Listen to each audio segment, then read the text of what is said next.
السلام علیکم۔ آج کی میری یہ ویڈیو دو محبت کرنے والوں کی ایک خوبصورت داستان ہے۔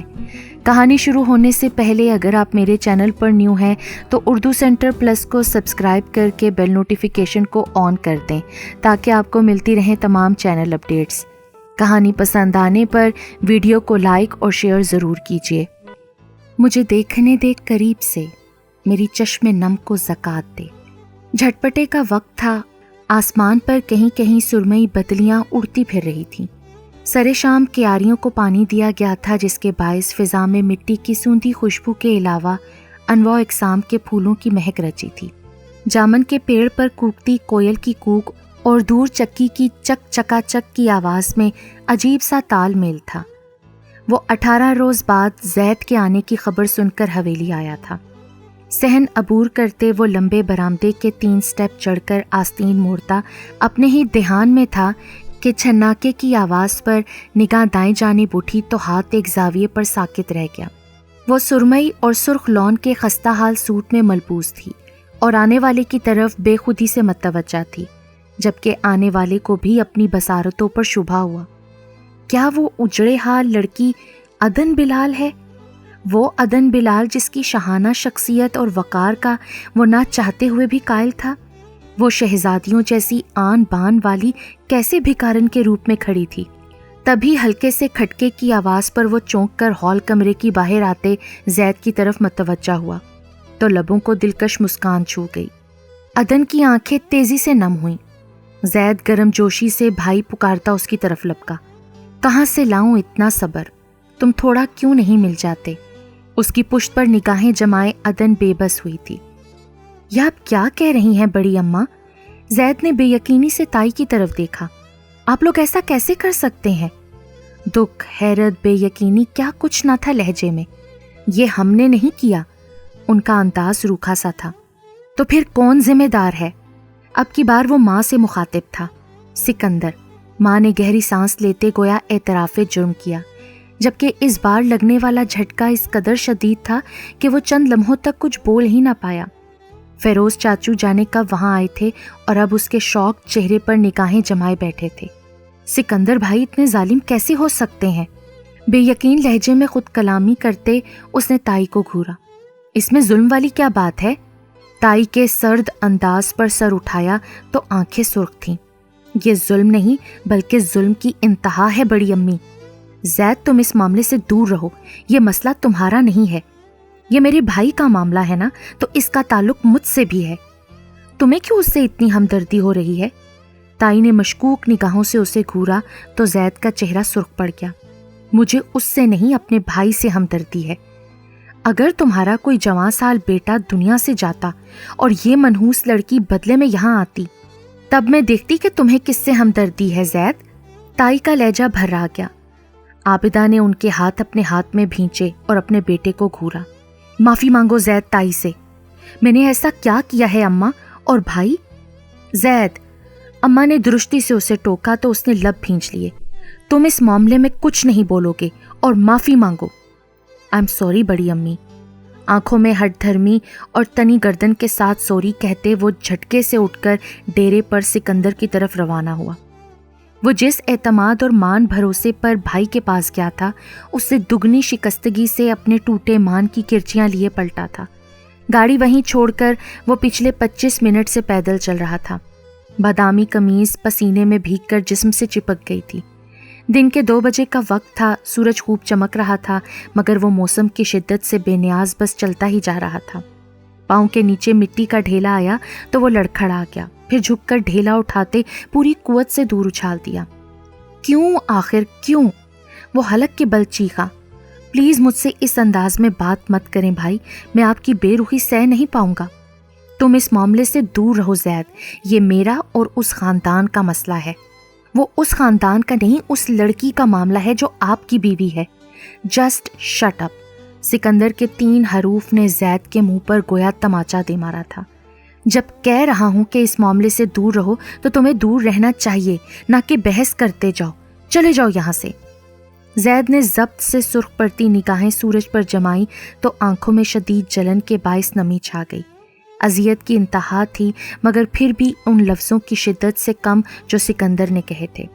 سکندر نے آج ایک ہی جھٹکے سے اسے دور کر دیا تھا، وہ جو باپ کے بعد ان کے لیے باپ بن گیا تھا، دوست، ہمزاد، جس سے وہ دونوں بھائی بلا جھجک ہر بات منوا سکتے تھے، آج وہی کہہ رہا تھا کہ اس کے معاملے سے دور رہو۔ آنکھوں کے سامنے اندھیرا چھا گیا، تبھی 3 پہیوں کی بائک اس کے پاس رکی۔ پاگل ہو گئے ہو زید؟ فیروز چاچو نے اسے جھنجھوڑا۔ کاش ہو جاتا چاچو، بھائی ایسا کیسے کر سکتے ہیں؟ مجھے تمہاری حالت ٹھیک نہیں لگ رہی، گھر چلو زید۔ ابھی نہیں۔ ارے میں کہہ رہا ہوں تم گھر چلو۔ فیروز چاچو کو اس کی حالت تشویش میں مبتلا کر رہی تھی۔ مجھے نہیں جانا۔ ٹھیک ہے پھر، میں بھی ادھر ہی ہوں۔ فیروز چاچو نے بھی اسی کے انداز میں کہتے ہوئے نگاہیں سڑک پر جمائی۔ پلیز چاچو آپ جائیں، میں آ جاؤں گا۔ بالکل بھی نہیں، جب تک تم یہاں ہو میں بھی ادھر ہی رہوں گا۔ ان کے اٹل انداز پر اسے ماننا ہی پڑا، اور 45 منٹ بعد وہ فریش ہو کر چاچو کے کمرے میں ان کے بیڈ پر بیٹھا تھا، جبکہ وہ افسردگی سے بول رہے تھے۔ جب بھائی جان نے بدلے کے لیے اس لڑکی کے ساتھ میرا نام لیا تھا تو میں نے سنتے ہی انکار کر دیا تھا، کیونکہ میں اپنے ادھورے وجود کا بوجھ کسی ناتواں کندھوں پر نہیں ڈالنا چاہتا تھا۔ زید نے بے ساختہ چاچو کے نچلے دھڑ کی طرف دیکھا۔ 8 برس قبل ایک بھیانک حادثے میں جہاں زید نے اپنے باپ کو کھویا تھا، وہیں وہ حادثہ فیروز چاچو کو بھی عمر بھر کے لیے معذور کر گیا تھا۔ ڈی آئی خان سے واپسی پر 2 بھائیوں فیضان اور فیروز کی گاڑی گہری کھائی میں گری تھی، جس کے باعث فیضان تو موقع پر ہی خالق حقیقی سے جا ملے تھے، جبکہ فیروز دونوں ٹانگوں سے معذور ہو گئے تھے۔ سچ بتاؤں تو زید، مجھے پہلے سے ہی معلوم تھا یہاں اس لڑکی کو کوئی قبول نہیں کرے گا، اسی لیے انکار کر دیا تھا کہ میں اسے اس کا حق دلوا بھی نہیں سکتا تھا۔ تو پھر بھائی نے سکندر کا نام تجویز کر دیا۔ جانتے ہو تم، سکندر نے نہ صرف عارف بھائی جیسی شکل پائی ہے بلکہ عادت اور طبیعت بھی ویسی ہی ہے، بالکل عارف بھائی والی ضدی طبیعت۔ اگر کسی بات پر اڑ جائے تو کسی کی مجال نہیں کہ اسے فیصلے سے ہٹنے پر مجبور کر سکے۔ بہت عجیب طبیعت ہے تمہارے بھائی کی، اخروٹ جیسی۔ وہ بہت نرمی سے بھتیجے کا ذکر کر رہے تھے، پھر زید کی طرف دیکھا۔ ویسے ایک بات ہے زہد، ہے تو کھڑوس مگر یار وہ ہے بہت پیارا۔ وہ ہنسے تو زید بھی مسکرا دیا۔ بلا شبہ سکندر بہت ہینڈسم اور وجی نوجوان تھا۔ 6 فٹ قد، شفاف رنگت، کھڑی مغرور ناک، ہلکی سرمئی پرکشش آنکھیں، نہ جانے اس کے چہرے میں کیسا چام تھا جو دل اس کی جانب کھنچتا تھا۔ جتنا بھی غصہ ہو اس کی صورت دیکھتے اڑن چھو ہو جاتا تھا۔ آپ کہہ رہے تھے بھائی کی طبیعت عارف تایا ابو کی طبیعت جیسی ضدی ہے، اس کا کیا مطلب ہوا؟ میں نے تو کبھی نوٹ نہیں کیا ایسا۔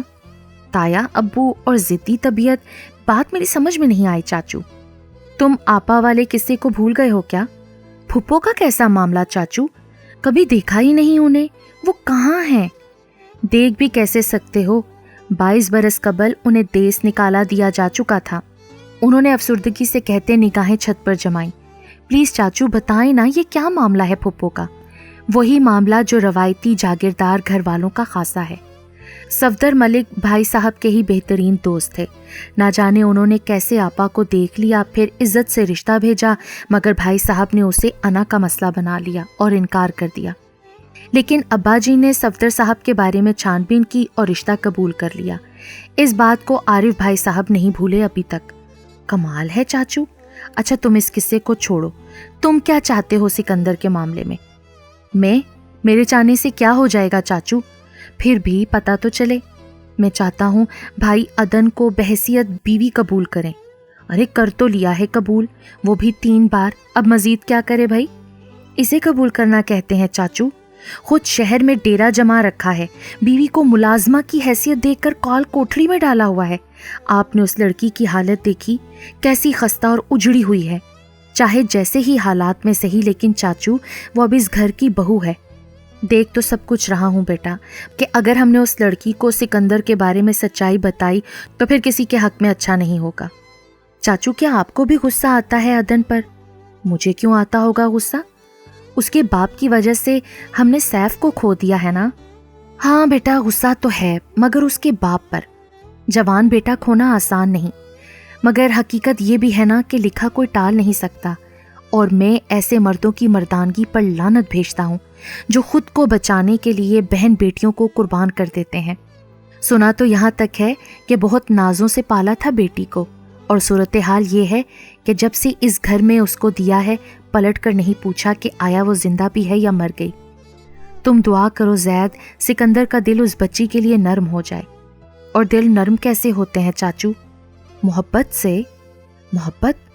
ہاں محبت، اس کے علاوہ کوئی جذبہ انسان کا دل نرم نہیں کر سکتا۔ اور محبت کیسے ہوتی ہے؟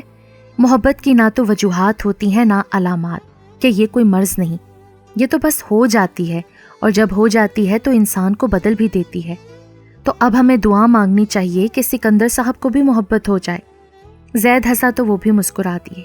جی بالکل، ویسے ایک حقیقت اور بھی ہے، بتاؤں تمہیں؟ وہ کیا چاچو؟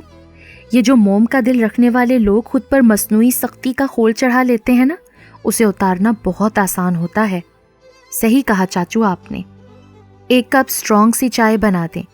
اگلی صبح زید نے کچن میں مصروف عدن سے کہا تو وہ پلٹ کر اس کی طرف متوجہ ہوئی۔ نگاہوں میں نرم سا تاثر تھا۔ زید نے حیرانگی سے ان تاثرات کو نوٹ کیا جس زید کے چہرے کو دیکھ کر عدن کے ماتھے پر بل پڑ جاتے تھے۔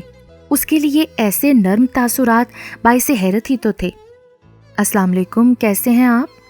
وعلیکم السلام، فائن۔ مجھے تمہاری یادداشت پر شک ہے عدن، کہیں کھو تو نہیں گئی نا، یا پھر میری شکل ہی بھول گئی ہو؟ میں زید ہوں۔ میری یادداشت الحمدللہ سلامت ہے زید۔ بہت دنوں بعد کسی ایسے انسان کو دیکھا ہے نا جسے سزا کے دنوں سے قبل دیکھا تھا، تو بہت اچھا لگ رہا ہے۔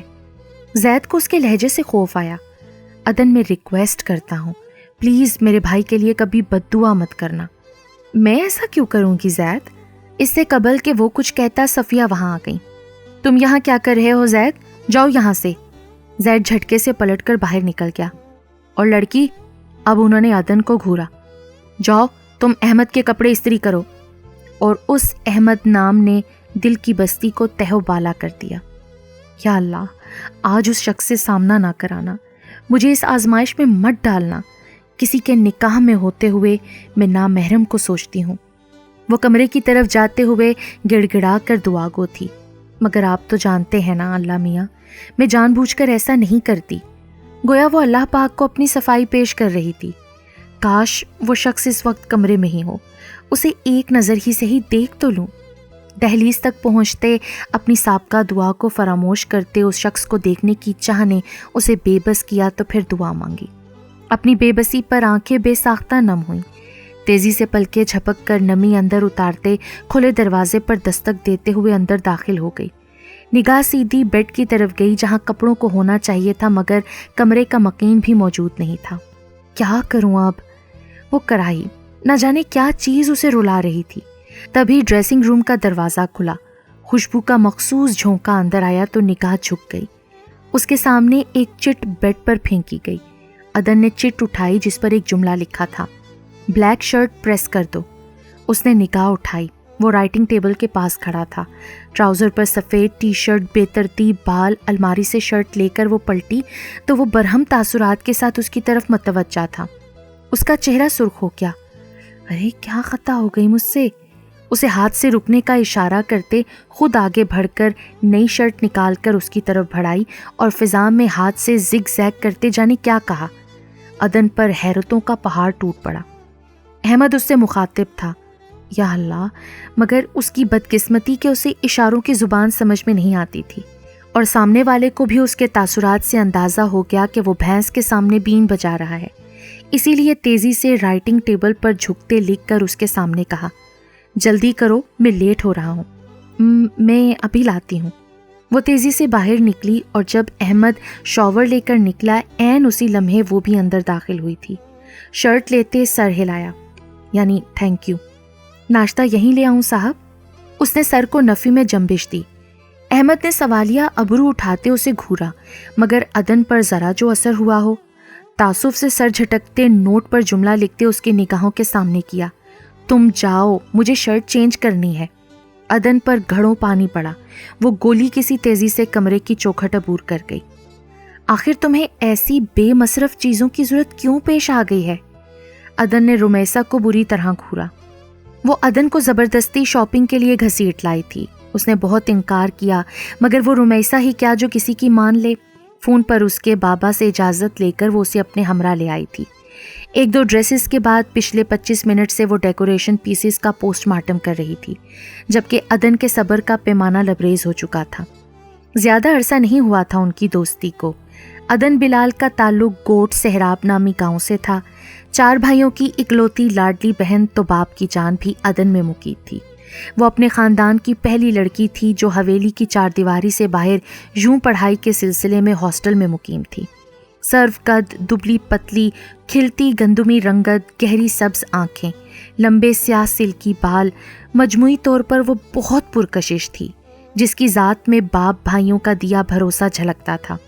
اس کا وقار رکھ رکھاؤ اسے سینکڑوں میں ممتاز کرتا تھا. صنف مخالف کے لیے عدن بلال چیلنج تھی، جبکہ رمیسہ شہر ہی میں رہتی تھی. اس وقت رمیسہ سیاہ اور زرد پاجامے فراک میں ملبوس تھی.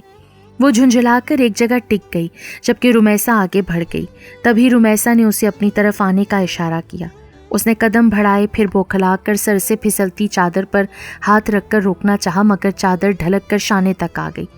وہ سرخ پڑتے چہرے کے ساتھ پلٹی اور اپنے پیچھے موجود لڑکے کے چہرے پر جس کے ہاتھ میں چادر کا پلو تھا پوری قوت سے تھپڑ دے مارا. چٹاخ کی زوردار آواز پر رمیسہ کے علاوہ دوسرے لوگ بھی متوجہ ہوئے، جبکہ عدن تیزی سے دروازہ کھول کر باہر نکل گئی. رمیسہ بھی تیزی سے پیچھے لپکی. عدن پلیز رکو. اس نے گاڑی میں بیٹھتے ٹھا کی آواز سے دروازہ بند کیا. مائی گاڈ، اتنا غصہ عدن؟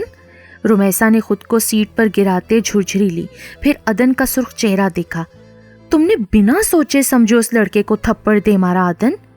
بنا سوچے سمجھے رمیسہ؟ اتنی چھوٹی سی بات کے لیے تم نے اتنا شدید رد عمل دکھایا.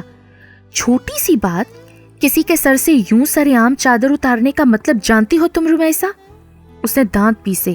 میں جانتی ہوں عدن، مگر وہ لڑکا بے قصور تھا. اس نے تمہاری چادر نہیں کھینچی تھی. تم یہ بات کیسے کہہ سکتی ہو جبکہ پلو میں نے خود دیکھا اس کے ہاتھ میں؟ ارے بعض اوقات آنکھوں دیکھا بھی سچ نہیں ہوتا عدن. میں دیکھ رہی تھی سب کچھ. تمہاری چادر آرائشی گلدان میں اٹک گئی تھی، لیکن اس سے قبل کہ وہ گلدان گرتا اس لڑکے نے گلدان سنبھالتے ہوئے پلو چھڑا لیا اور بدلے میں تم نے اسے اتنے لوگوں میں بے عزت کر دیا. ارے تم جو بھی کہو، میں جانتی ہوں اس نے جان بوجھ کر ایسا کیا تھا. ارے یار میں سچ کہہ رہی ہوں عدن، وہ لڑکا ایسا نہیں ہے. تم اس کی اتنی فیور کیوں کر رہی ہو؟ وہ تمہارے مامے کا پتر ہے کیا؟ ارے تم تو واقعی بہت پہنچی ہوئی ہستی ہو عدن. میرے ماموں کا ہی بیٹا ہے وہ. اس نے شرارت سے عدن کا گال چھوا تو وہ اونگ کر کے رہ گئی. کتابوں کی دکان کی پارکنگ میں گاڑی روکتے رمیسہ اسے یہ کہہ کر وہیں چھوڑ گئی تھی کہ تمہیں ساتھ لے جانا رسک سے کم نہیں، اسی لیے یہیں انتظار کرو. اسے کون سا شوق تھا جانے کا، اسی لیے مطمئن سی بیٹھی تھی. ان کی گاڑی کے بالکل پاس سے گزر کر سرمئی رنگ کی گاڑی عین سامنے آ کر رک گئی. اس نے بلا ارادہ اس طرف دیکھا. ڈرائیونگ سیٹ پر براجمان شخص کی مضبوط کلائی پر بندھی بیش قیمت گھڑی کا ڈائل دھوپ کے باعث چمک رہا تھا. دروازہ کھول کر ایک دراز قد وجی نوجوان باہر نکلا. مسٹرڈ شرٹ کے کف مڑے ہوئے تھے. بالوں کو ہاتھ سے سنوارتا وہ گاڑی لاک کیے بنا آگے بڑھ گیا. عدن بلال ٹرانس کسی کیفیت میں اس منظر میں گم تھی. کیا خاص تھا اس شخص میں؟ وہ اپنی دھڑکنوں کی بدلتی ردھم پر حیران تھی. تبھی رمیسہ واپس آئی مگر اپنی گاڑی میں آنے کی بجائے اس گاڑی کے شیشے کے ڈیش پر جھکی فائل کا صفحہ پلٹ رہی تھی. تبھی وہ شخص تیزی سے پلٹ آیا. رمیسہ کے ساتھ عدن کا چہرہ بھی فک ہوا. وہ شخص بہت جلدی میں ان کی طرف دھیان دیے بنا گاڑی بھگا لے گیا. زید بیٹا، آج تم شہر جاؤ گے؟ ماں کے پوچھنے پر اس نے فون سے نگاہ ہٹائی. نہیں اماں، خیریت کوئی کام تھا آپ کو؟ ہاں بس تھوڑی خریداری کرنی تھی. وہ اس کے پاس بیٹھی تو زید نے فون رکھ دیا. ٹھیک ہے پھر سکندر ہی کے ساتھ چلی جاؤں گی. زید نے پانی لاتی عدن کی طرف دیکھا. سکندر کے ذکر پر بھی اس کا چہرہ بے رنگ ہی رہا تھا. ایک تو یہ لڑکا شہر اور ڈیروں کے چکر میں گھن چکر بنا ہوا ہے. ماں تو شکل دیکھنے کو ترس جاتی ہے. زید ان کے شکایتی انداز پر مسکرایا. شکل جو اتنی پیاری ہے. سنو عدن، اس نے بے ساختہ پلٹتی عدن کو پکارا. تبھی تائی بھی وہاں چلی آئیں. انہوں نے بغور زید کا انداز دیکھا. میرا موبائل فون چارجنگ پر لگا دو اور کپڑے پریس کرو، مجھے اماں کے ساتھ جانا ہے۔ جی، اس نے سعادت مندی سے کہتے ہوئے موبائل لے لیا۔ کپڑے استری کرنے سے قبل شریفہ سے کہو سبزی لے آئے اور تم چائے بنا دو۔ آبدہ کے حکم پر سر ہلاتے ابھی پلٹی تھی کہ تائی نے کہا، اے سنو لڑکی۔ اسے رکنا پڑا، گہری سانس لیتے ان کی طرف دیکھا۔ چائے بنا کر پچھلے صحن میں کنویں سے 2 بالٹی پانی نکال لاؤ۔ اس حکم پر اس کا چہرہ فک ہوا کیونکہ اسے گہرے پانی سے ڈر لگتا تھا۔ آپ نے عدن کو کنویں سے پانی نکالنے کا کیوں کہا تائی اماں؟ زید نے اس کے جاتے ہی حیرت سے پوچھا۔ کیونکہ اس لڑکی کو کنویں سے ڈر لگتا ہے۔ ارے، یہ جانتے ہوئے بھی آپ نے اسے وہاں بھیجا؟ کیوں تائی اماں؟ کیونکہ اسے تکلیف میں دیکھ کر مجھے سکون ملتا ہے۔ تائی کے لہجے کی صفاقی پر وہاں سکوت چھا گیا۔ شکر ہے اللہ کا۔ گاڑی جب آگے بڑھی تو رمیسا نے کلمہ شکر پڑھا۔ عدن بھی چونک کر حواس میں لوٹی۔ تم نے اتنی غیر اخلاقی حرکت کیوں کی رمیسا؟ اگر وہ شخص دیکھ لیتا تو دیکھ لیتا نا یار، نام معلوم کرنا تھا اس بندے کا۔ وہ بھی نام جاننا چاہتی تھی اس شخص کا جس پر پڑنے والی پہلی نگاہ نے ہی اسے بے بس کر دیا تھا، مگر اس کے شانوں پر باپ بھائیوں کی عزت اور بھروسے کا بوجھ تھا، اور اس کا زندگی میں ایک ہی اصول تھا، جان جاتی ہے چلی جائے مگر بھروسہ نہیں ٹوٹنا چاہیے۔ اور پھر نام بنا کوشش کے ہی اگلے روز رمیسا نے اسے خود بتا دیا۔ وہ دھپ سے عدن کے پاس بیٹھی۔ بھائی بندہ خوبصورت اور ڈیشنگ ہو اور مغرور نہ ہو، بھلا کیسے ممکن ہے؟ کون مغرور؟ عدن نے کتاب بند کرتے حیرت سے پوچھا۔ احمد، اور کون؟ پہلے تو سینکڑوں لوگوں میں اسے ڈھونڈا، پھر 20 فرینڈ ریکویسٹ بھیجیں، اور آج موصوف کا انتہائی جارحانہ جواب آیا۔ آئندہ اتنی جرت نہ کروں کیونکہ موصوف لڑکیوں سے دوستی نہیں کرتے۔ اس نے منہ پھلایا۔ کون احمد؟ ارے وہی جو اس روز بک شاپ کے باہر ملا تھا۔ اوہ، اس نے خود کو لاپرواہ ظاہر کرتے ہوئے شانے اچکائے۔ خیریت ہے زید، ہوا کیا تھا؟ احمد نے سامنے بیٹھے زید کا سرخ چہرہ دیکھتے پوچھا، اور یہ پوچھنا یوں غضب ہوا کہ کب سے ضبط کیے بیٹھا ارسل کھلکھلا کر ہنس پڑا۔ زید کو تھپڑ پڑنے کے بعد ارسل نے ہی احمد کو ارجنٹ بلایا تھا، اور اب وہ تینوں آمنے سامنے بیٹھے تھے۔ ہائے ظالم! ہنستے ہوئے ارسل کو زید نے تھپڑ مار کر چپ رہنے پر مجبور کیا۔ ارے مجھے کیوں مار رہے ہو ظالم؟ کسی دوسرے کا غصہ مجھ پر کیوں نکال رہے ہو؟ پھر اس نے احمد کی طرف دیکھا۔ بہت عزت ہوئی ہے آج آپ کے بھائی صاحب کی۔ زید نے خفگی سے منہ پھلایا۔ عزت پر کون منہ پھلاتا ہے یار؟ احمد نے حیرت سے پوچھا۔ جبکہ ارسل نے فر اسے تمام واقعہ کہہ سنایا تو وہ بے ساختہ ہنس پڑا۔ دونوں نے بہت محبت سے احمد کا چہرہ دیکھا۔ بہت عرصہ ہوا وہ یوں کھل کر ہنسنا بھول چکا تھا۔ آج اس کا بے ساختہ پن انہیں خوشی دے گیا تھا۔ اس نے آنکھوں میں آیا پانی صاف کیا تو ارسل کو مصنوعی تعصب ہوا۔ پہلا بھائی دیکھا ہے جو اپنے ہی بھائی کی بے عزتی پر یوں خوش ہو رہا ہے۔ یار پہلی بار سنا ہے کہ کوئی لڑکی زید صاحب کی پرسنالٹی پر فدا نہیں ہوئی، اسی لیے اچھا لگ رہا ہے۔ امپریسو، کاش میں وہاں ہوتا اس وقت۔ احمد نے کہا۔ اگر وہاں ہوتے تو کیا کرتے؟ میں تمہاری بے عزتی کا بدلہ لیتا بھائی۔ فوری جواب پر ارسل اشش کر اٹھا۔ قربان جاؤں آپ کے پیار پر۔ وہ چند لمحے سنجیدہ ہوا، پھر شرارت سے دونوں کی آنکھوں میں جھانکا۔ ویسے محترمہ دیکھنے میں کیسی تھی؟ چہرے پر ہاتھ پھیرتے ہاتھ سے سوالیہ اشارہ کیا تو ارسل اور زید بے ساختہ ہنس دیے۔ عدن یار، گڈ نیوز! رمیسا نے کینٹین میں عدن کو مسرت سے جھنجھوڑا۔ دھپ سے اس کے سامنے بیٹھی، چہرہ جوش اور جذبات سے تمتما رہا تھا۔ کیا مسئلہ ہے؟ کیوں اتنی پاگل ہو رہی ہو بھائی؟ یار بات ہی پاگل کرنے والی ہے عدن۔ وہ میرے مامے کا پتر ہماری یونیورسٹی آیا ہے۔ کیا مطلب کہ اس روز وہ لڑکا، اس نے ہاتھ سے فضا میں اشارہ کیا، ملا تھا نا ہمیں، اس کا نام زید ہے اور وہ ہماری یونیورسٹی میں مائگریٹ ہو کر آیا ہے۔ تو میں کیا کروں بھائی؟ تمہیں خوشی نہیں ہوئی میرے ماموں کے بیٹے کی یہاں موجودگی سے؟ بکواس نہیں۔ اچھا، ہائے ظالم، میں تو مر رہی ہوں ماموں کے بیٹے سے ملنے کے لیے۔ رمیسا، عدن اسے تنبیہ کرتے اٹھی۔ Okay sorry. رمیسا بھی اس کے پیچھے لپکی۔ کینٹین سے باہر آتے ہی پہلا سامنا زید سے ہی ہوا تھا۔ ارسل نے بے ساختہ مسکراہٹ چھپانے کے لیے تھوڑا سا رخ موڑ لیا۔ عدن کے ماتھے پر بل پڑ گئے، جبکہ زید کا چہرہ بھی سرخ ہو گیا۔ محتاط رہنا، کیونکہ میں اپنی بے عزتی بھلاتا نہیں ہوں، اس لیے وارن کر رہا ہوں۔ ارے جاؤ، مجھے اپنی رعایا سمجھ کر دھمکانے کی کوشش نہیں کریں محترم۔ عدن کون سا کم تھی؟ ریلیکس بھائی، اب آپ لوگ بچوں کی طرح شروع مت ہو جائیں، ارسل نے بیچ بچاؤ کروانا چاہا۔ سمجھنے کی ضرورت آپ کے دوست کو ہے جو سب کو اپنی رعایا سمجھنے کی خوش فہمی میں مبتلا ہیں۔ میم پلیز، اب آپ زیادتی کر رہی ہیں۔ ارسل نے زید کا سرخ پڑتا چہرہ دیکھتے ہوئے احتجاج کیا۔ بولنے دو ارسل، میں بھی تو دیکھوں محترمہ کہاں تک بول سکتی ہیں۔ میں آپ جیسے لوگوں کے منہ لگنا پسند نہیں کرتی۔ اس بار لہجے میں موجود حقارت نے ارسل اور زید کے ساتھ رمیسہ کے چہرے کو بھی سرخ کر دیا۔ عدن تم ہوش میں رہ کر بات کرو، رمیسہ نے بے ساختہ ٹوکا۔ میں ہوش میں ہی ہوں اور بد دماغ مغرور لوگوں کے حواس بھی ٹھکانے لگانا جانتی ہوں۔ بہت ہو گیا، بہت بول لیا آپ نے، زید نے ہاتھ اٹھا کر اسے چپ کروایا۔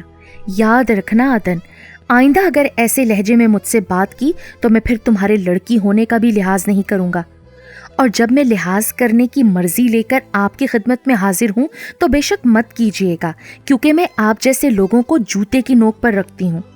اس بار اس کے لہجے میں غرور کا عنصر نمایاں تھا۔ شاید وہ بھول چکی تھی کہ غرور کا سر نیچا ہوتا ہے، تو اب اس کا غرور اسے زید کے سامنے کیسے جھکانے والا تھا، اس کا فیصلہ بھی بہت جلد ہونے والا تھا۔ گوٹ سہراب کے نام سے مشہور یہ گاؤں، جس کے اطراف سرسبز کھیت، آموں، کینو اور امرود کے باغات تھے، گاؤں کی مشرقی جانب چودھری حیات کی حویلی تھی، جس میں ان کے بیٹے سفیان، عارف اور فیروز رہائش پذیر تھے۔ چودھری حیات اور ان کی بیگم کا عرصہ قبل انتقال ہو چکا تھا۔ اب حویلی میں عارف، فیروز اور سفیان تینوں بھائی رہائش پذیر تھے۔ گوٹ سہراب کے مغربی جانب چودھری بلال کی حویلی تھی، جس میں وہ اپنے 3 شادی شدہ بیٹوں اور بیٹی کے ساتھ رہائش پذیر تھے۔ ایک گاؤں میں رہنے اور ایک ہی ذات سے تعلق کے باوجود دونوں خاندانوں میں پچھلے 23 سالوں سے اختلافات چل رہے تھے۔ فیروز کے لیے چودھری بلال کی بہن کے رشتے سے انکار کی صورت میں چلنے والی مخالفت اس قدر شدید ہو چکی تھی کہ دونوں خاندان ایک دوسرے کا نام سننے کے بھی روادار نہ تھے۔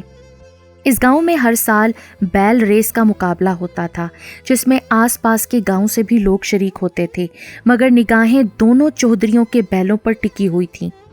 موجودہ سال ریس چودھری بلال کے بیل پہلوان کے نام رہی تھی۔ جیت کی خوشی میں کی گئی فائرنگ کی زد میں آ کر عارف چودھری کا 15 سالہ بیٹا سیف جاں بحق ہو گیا تھا۔ چودھری عارف نے بیٹے کی موت کے بدلے دی جانے والی رقم لینے سے انکار کر دیا کہ ان کو پیسے کی کوئی کمی نہ تھی۔